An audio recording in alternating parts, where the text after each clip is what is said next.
The basic ideas I presented so far move in this direction. Two main ideas. Number one, language and communication always take place in context. Clear enough? Yes? Okay. The second assumption is that if we center too much on the linguistic component of communication, we might have difficulties to communicate. Because communication seems to come out of two components, linguistic and non-linguistic. If I center too much on the linguistic components, which for many teachers implies grammar, whatever you call it, or syntax, whatever you call it, again, the risk is there again. I might be ignoring context. And the principle goes, language and communication always, with no exception, take place in context. Does it make sense? Okay. Now, let's get a magnifying glass for a minute, and let's go into a psycholinguistic explanation of communication. How come what is the process of comprehension? How is it that we get to understand what we see around, or the people we hear about? Okay, the psycholinguistic explanation of comprehension tells us this. This is the psycholinguistic explanation. Ontology. For cognitive psychology, comprehension implies a three-level processing.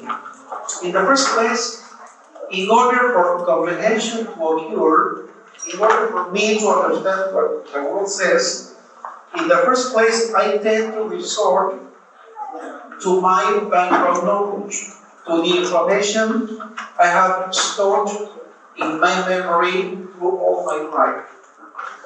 For example, I'm walking down the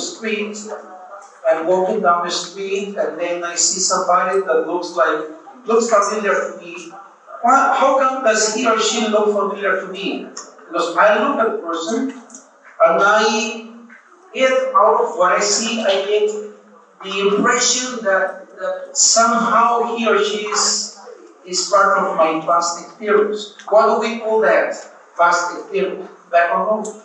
What I'm trying to mean is that the face I see looks familiar because in my past experiences, some time ago, I remember seeing that face one day in a certain context. So that's familiar because I've experienced certain degree of familiarity with that person some time ago. And that is called psycholinguistic. So the first thing we tend to do when we try to comprehend is resorting to our psycholinguistic. Now, do we push a button somewhere? No, it's like this. It's like this. Like, for example, the example I gave before, you get out of the house early in the morning, okay? You show up your face and you go street automatically. Automatically, you get consciousness of where you are. And you say, Avenida, to yourself. It's not that you say, this periodically, automatically, the Lima experience comes up and makes you aware of where you are. And that is part of what we call pedagogy. Okay, this is the number one processing level that occurs in every human being when he or she or we try to comprehend. So the first thing is getting aware of the familiar or unfamiliar features of the context around. Pedagogy. We will round down the example later. First, the schema. Then, knowledge of the situation. Okay, back to the street example. I open my door. I get out of my house and I go street. Yes, street. And then I go Lima SOB. Okay, I go Avenida Brazil. Or you go here and you get out of in the door, you get out of your room and you go, okay, the Dorman University. Okay, where? Ñaña. And then after your consciousness of being in the door, Ñaña comes the idea that you are going to have this type of where probably as soon as you get out of the hallway, you will see familiar faces. So you feel like relaxed because you know it's a familiar and safe next to you. Where do you get all this information from? From your background. All the information is on. What is interesting about this analysis is that all this is already there before somebody comes to you and he or she opens his mouth to tell something to you. The last stage is the linguistic processing. In order for comprehension to occur, first you become aware of what's familiar or not in the surroundings. Number two, you process the information a little bit and you say, okay, I am at UPU. I am on Avenida Brazil, whatever. And then the last piece of information you process is the language. So somebody goes, we're walking out there, okay, down the street, and somebody comes. Excuse me, can you tell me the time? Like in the case of the book, excuse me, can you tell me the time? The grammar is perfect. Again, the grammar is perfect. Excuse me, can you tell me the time? Obviously, I know if he or she says, excuse me, you got, I noticed a mistake. Okay? But the thing is that the real communication, if the grammar is perfect, the last piece of information I use to process the information is language. The first thing I process is whatever I see around, and I relate it to what I have already stored in my memory. In the second place, I get consciousness of where I am. And finally, I pay attention to the message. Okay, back to the example. I'm walking down the street, somebody comes up. Okay, excuse me, can you tell me the time? At the moment I hear the question, I already know where I am. I know that if it is like downtown Lima, 2 o'clock in the morning, and I am a girl, I am a woman, I shouldn't answer the question because I have to be extra careful. Because Lima is kind of a jungle, you have to be extra careful. How do you know it's a jungle? Because of what I know, because I lived all my life in this city and now I know what I have to be careful about. That's my background knowledge. Then I am conscious of this fact. I am in Lima. My idea, Lima is a jungle. So my attitude is already set because I come close to anybody. And when that somebody comes close, I am already prepared to make a decision in terms of communication. I might eventually, if it's a girl, ignore the man and walk away. But if the man is familiar to you, how do you know he or she is familiar? Because you recognize the man, that knowledge. If the man is familiar to you, the face is familiar to you, there are many possibilities. He or she might be your partner. And you go, excuse me, can you tell me the time? And you go, come on, you're kidding.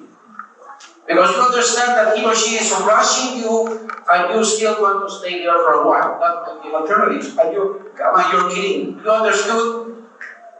Time to go. And you say, come on, you're kidding. Okay? That might be an alternative.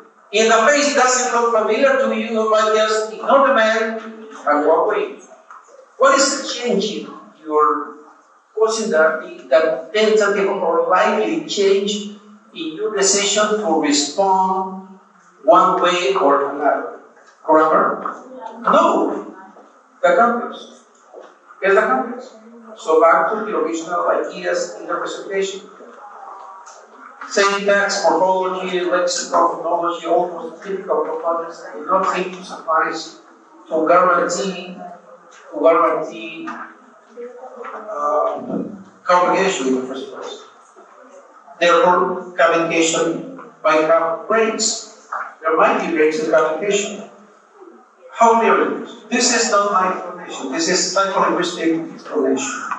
This is what we have. This is current theory about comprehension. We didn't know about this 20 years ago. Now we do. So this is the way we explain communication in current terms. This is a contribution of cognitive psychology. We didn't know this 20 years ago. Now we do. Comments on this? Something on this? Clarifications on this? Clear enough? Slowly? Clear? Yeah. Yes? Okay. This is one part. Okay, so in order for comprehension to occur, we tend first to resort to background knowledge, then to the context, and finally to the linguistic component. Now, this is so quick, so automatic that you don't notice what you're changing steps. It's like this. You're walking down the street and you are already prepared to communicate linguistically, because at the moment you are in the street or wherever you are already conscious of where you are. Does this make sense to you? Wherever you are conscious of where you are. So that is the pre-linguistic state. If you don't know, if you were not aware of where you are, then you wouldn't be ready for linguistic exchanges. You can take it. So, what happens if you just open your mouth with your eyes closed without becoming aware or getting aware of where you are? Well, there might be a lot of communication problems. Imagine somebody comes up again, example in the street, excuse me, can you tell me the time? And you are sure, and you're going to solve it. Just like the most likely thing to happen in a jungle like this. You cannot respond just to a linguistic. I mean, we don't. It's not that we can. You don't usually respond linguistically in the first place to a linguistic stimulus. No. You get the linguistic stimulus, and then there's already something working in your brain, and that brain has already processed in this order the familiarity of the things around. The brain has already processed the idea of where you are, and then the brain tells you, okay, ready to open your mouth. Not before. You never open your mouth, I mean not usually, before all that is clear to you in your. This is the psycholinguistic explanation of comprehension. And then, what else about comprehension? One more detail, interesting. One more detail. Top-down and bottom-down approaches. This is to complement the information I presented before. What do we mean by bottom-up and top-down approaches to comprehension? When we talk, let's see. I've been changing ideas with somebody. I'm talking with somebody. Remember the following explanation. When I talk to somebody or with somebody, I am already aware of where I am. I know that if he or she is not familiar, I will do this or that. I will say this or that. Or I will eventually shut up. Right? If he or she is a person I don't know, shut up. If he is a person I appreciate and I like to share with, I'm so talkative and nobody stops right there. So, because I am aware of the familiarity he or she represents to me, I don't know. Depending on the place where we are, we talk like normally, or we whisper, or we lower or raise the intonation, and we eventually raise or lower the pitch, and you all like or you vary the pitch, right? And you vary the volume, right? And the distance between that person and you becomes wider or smaller, right? Because of, again, the familiarity, background knowledge. Okay, that's one thing. The application of this is these two concepts of bottom up and top down. If a person comes into contact with another person, and in order to comprehend messages, he or she basically pays attention to the small pieces of the language, ignoring the context, we might say that he is using a bottom-up approach. He goes from the smallest piece of information and ignores the big picture. But if he or she, at the moment of the, he or she begins the interaction, first, you are perfectly aware of where you are, and you know what to expect. You are already, in other words, conscious of the context, and when somebody comes up and he says something, you are already prepared. You have already a reply or a tentative reply to what you are going to hear to say that your approach to comprehension is top down. You look from the general picture and go into small details. If you look or tend to look at the small details, somebody goes, excuse me, what is your name? Name. And you go, excuse me, name or name? I don't know, what can I say? I say, what is your name? Name or name? Such a big problem because of just one sound. And you ignore who is asking. He might be just joking. And you ignore that. You ignore the context. There is a communication problem. He might be joking. He knows the correct word is name. And he might just be testing you. Check your English, whatever. Or he might just be mispronouncing. But in the end, that is not a problem because for our Spanish ears, name or name are basically the same. Yeah, they should say name, but we understand that. Because in Spanish, we are not so careful with the N or N. But anyway, if you pay attention to the small little details connected to the word and the pronunciation of one specific sound, your approach is like bottom up. You go to the detail. If in order to understand, you look at the overall picture, you are perfectly aware of where you are in your approach is what time. You go to a restaurant. You show up. Action number 1. Somebody comes to welcome you. Who is this person supposed to be? A police officer? No, waiter. How do you know that? Because it's part of your background. Nobody has opened his mouth. You're not the only person, or the regular person that can come out to welcome you is the waiter, not a police officer. Not even a second player.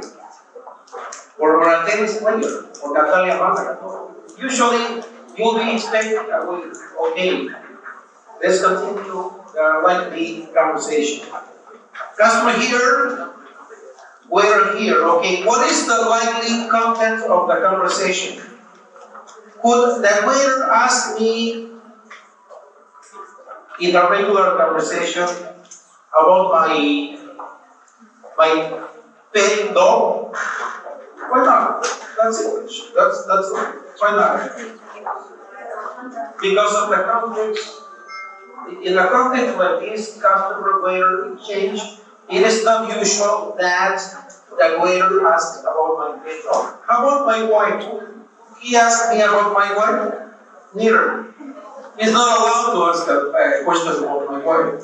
He's not allowed to ask questions 1, 2, 3, 4, 5, 6. What is question number 7? He is allowed to ask. I'm still standing at the door. I'm just showing up. Good morning. Okay, welcome to Los Agachados. Welcome to Los Agachados restaurant. Okay, and then what? How do you know what's next? How do you know what's next? No, my question is, how do you know what comes up? How do you know the sequence of events? Because it's part of your background knowledge. Nobody opens his or her mouth here, but you already know what's going to happen. You already know what's going to happen. I mean, on a regular basis, in a regular situation. So, the regular event would be like, okay, You go, hello, good morning, welcome to Sagachao's restaurant, and then please follow me to the back room. Why not? How do you know? How do you know? Why not? Because of your background. So again, in order to communicate, it seems that your background knowledge comes first. But in cases, come on, please trust me. Trust me, just follow me. You wouldn't follow him to that, right? Because your background knowledge tells you might have trouble if you get into that. Something unusual might happen. So you go there. So please follow me where? To the table. How do you know you are supposed to follow him to the table? Because of your background. So it seems that yes. In order for comprehension and communication to occur, it seems that we tend to rely, as psycholinguistics says, to rely on factors beyond the linguistic domain as a prior step. That's the link of this theory to the title of this presentation. If comprehension occurs like this, if communication occurs like this, why do we still tend to focus too much on grammar?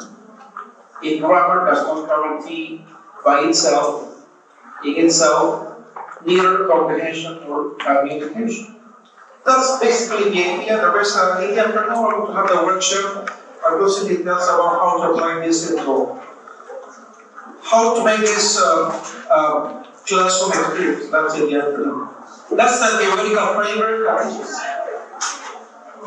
This is basically what I wanted to share with you. It is theoretical analysis of language communication and its relation to grammar. I don't know how consistent this sounds to you. Let me tell you that this is almost nothing personal or related to my personal way of looking at language or teaching. This is current theory, that's in the books. But my job today has only been linking what I found in book 1, book 2, or book 10, and book 100. I'm pulling everything together. That's basically my job. If this sounds controversial to you, I'm sorry, but it's not. This is what it is. This, in my opinion, is clear enough to consider as an alternative to refocus what we are doing in class if we are too insistent on being too structuralist in our teaching. Unfortunately, there is the fact that in Peru, in our country, the tradition of moving into the structural approach is still there. You still see this in most of our public schools. You still see this in many places, universities, language centers. Not everywhere, but you still see this around. The reasons the arguments I presented, the line of thought I developed in this presentation, as I said at the beginning, aimed basically at persuading you that this is the way to look at it from a newer perspective, to look at language and I didn't start my presentation saying this is the way to teach grammar. I don't believe in the idea of teaching grammar anymore. I believe in the idea of inducing grammar. But my main concern is now language and communication. My goal is getting them to communicate. That is my main goal. My main goal is not teaching grammar. Now, when it comes to teaching grammar, I will finally talk about inducing grammar, which is something we'll get later. Okay, I appreciate your time, and I hope to see you or some of you in the workshop. Thank you for your time.